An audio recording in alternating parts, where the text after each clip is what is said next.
नमस्कार भावांनो बहिणींनो. मला तर काही शेती नाही हे तुम्हाला माहितीच आहे. आमच्या बापाच्या रानामध्ये आज मी कोटा घातलाय. झाड येऊत नाही तर नाही येऊत. तर मग बघा मी आंब्याचे झाड घेतलेत, 5-6 झाड घेतलेत. तर हे आहेत रुईचे भाऊ, माऊली भाऊ. तर ह्यांच्याकडून झाड घेतले तर मला काय झाडाची ओळख नाही. त्यांना म्हणलं भाऊ कोणते कोणते दिले झाड तुम्ही? केसर हा. आणि 2 हापूस. कोणत्या झाडाचे आंब्याचे झाड चांगले राहते मला कमेंट मध्ये सांगा.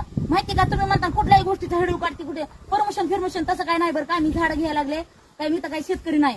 त्याच्यामुळे तुम्हाला मी विचारायला लागले की हे झाड चांगले राहतील का. कधी तर बाय चान्स मी जर माझ्या बापाच्या रानात गेले, झाड आले, आंबे आले तर खायला मला भेटतेच का नाही. एक आंबा खाल्ला तरी मी ते पैसे फुटून गेले म्हणेन मी. पण घेऊन जाऊन लावणार रानामध्ये. माहिती का काय म्हणतात ना, झाड लावा, झाड वाढवा, पाऊस पाडा.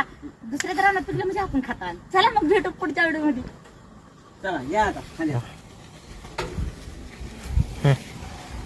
हा का आवा.